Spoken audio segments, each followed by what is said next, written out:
You're watching Euronews now. I'm Rome Zadi, and these are our top stories. Foreign Ministers Sergei Lavrov and Dmytro Kuleba meet in Turkey, the highest diplomatic encounter of the Ukraine conflict so far. Unprecedented restrictions are placed on Chelsea Football Club after the UK government targets its billionaire owner Roman Abramovich. And as Moscow starts to feel the effects of sanctions, we take a look at whether Russia can pay its bills.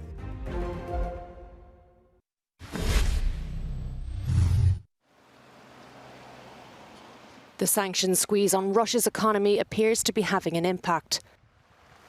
Ratings agency Fitch has downgraded Russia's sovereign debt rating further into junk territory from B to C, which is just above junk status. This is the category for countries at risk of not being able to repay their debt. Meanwhile, more multinational companies are either pulling out of Russia or temporarily closing. Nestlé and Heineken have joined McDonald's and Starbucks in shunning Russian high streets. There have been mixed reactions in Moscow. I can't say I really regret it. There will be different coffee. It's sad to look at what's happening in the country, but we'll get over it. I believe we'll have an alternative. No one deliberately wants it, but if they shut down, let them shut down. There'll be more Russian entrepreneurs here. I'm not worried that McDonald's is closing. I think that saved lives are much more important than eating tasty food.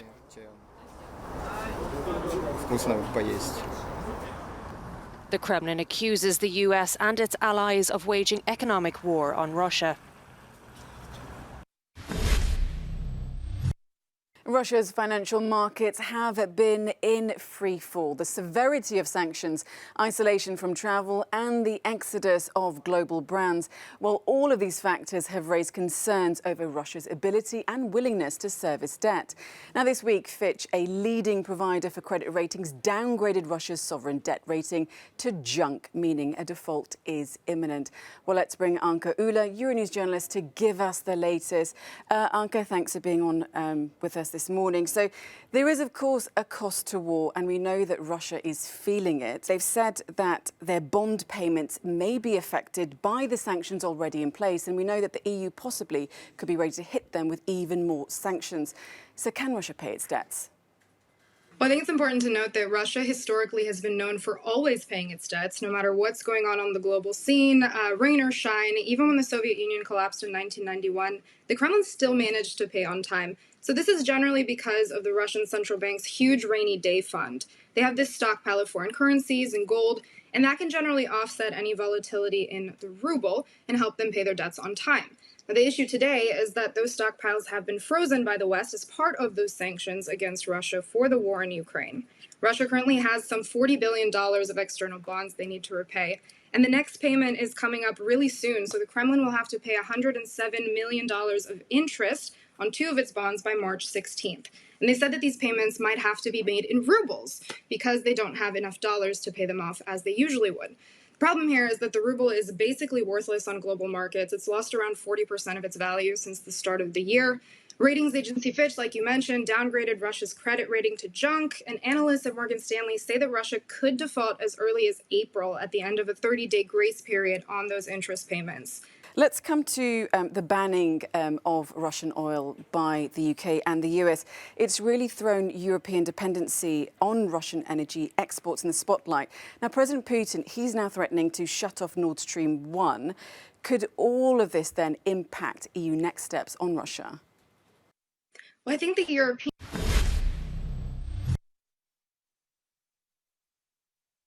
Roman Abramovich has failed to escape the British government's sanctions against Russian oligarchs in response to his country's invasion of Ukraine. Abramovich is now banned from travelling to the UK and has seen all his UK assets frozen, along with 6 other Russian billionaires. The owner of Chelsea, one of the Premier League's top clubs, Abramovich announced last week that it was up for sale before being rocked by the latest sanctions announced by the British government on Thursday.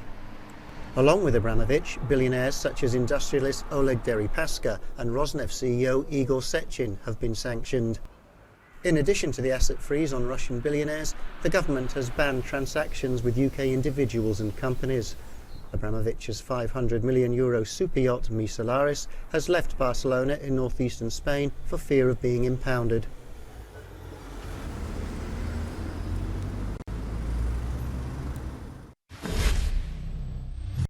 While the Russian government committee has approved the possibility of nationalizing the property of foreign organizations that announced they were leaving Russia, it says that it proposes to introduce external management in companies, more than 25% of which are owned by foreigners, to keep the jobs. This is one of the measures, and as you know, Russian ruble keeps on falling. It has already lost 1/3 of its value against the dollar. So the Russian central bank prohibited Russians to buy euros or dollars paying in rubles, and those who have accounts in those currencies can withdraw only 10,000 in foreign currencies and the rest in rubles, and this is for 6 months at least. Earlier, Vladimir Putin signed a decree and actually he asked the government to create a list of companies where Russia will ban selling its raw products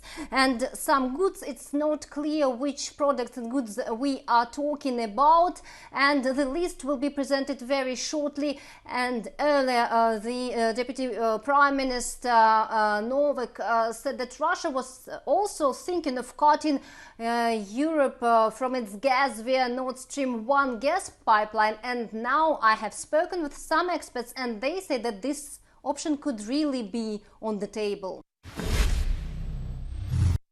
Degrade Russia's status. The US government says Russia may use bio or chemical weapons to attack Ukraine. This comes as the Kremlin made claims that Washington is running biomissile laboratories on Ukrainian soil. White House Press Secretary Jen Psaki has warned that Moscow could be fabricating this information as pretext to engage in chemical warfare.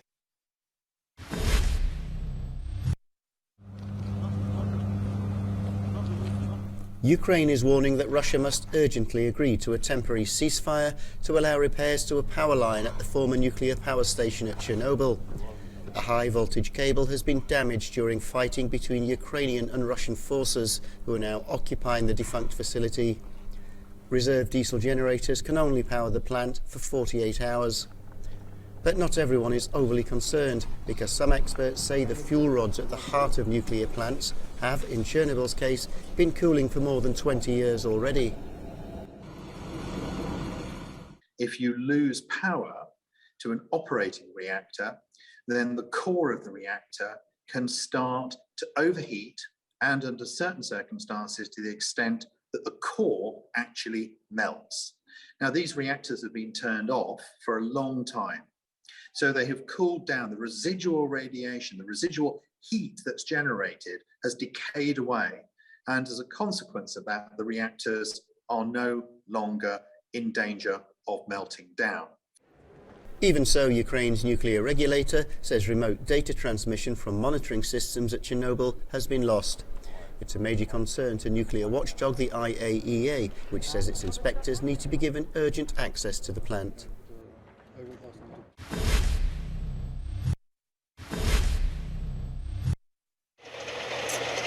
The Russian Defense Ministry has released video of an armoured column it claimed is taking over areas in Ukraine. One of the tanks is shown flying the old flag of the Soviet Union when Ukraine was a part of Russia's communist empire, an empire that Russia's President Vladimir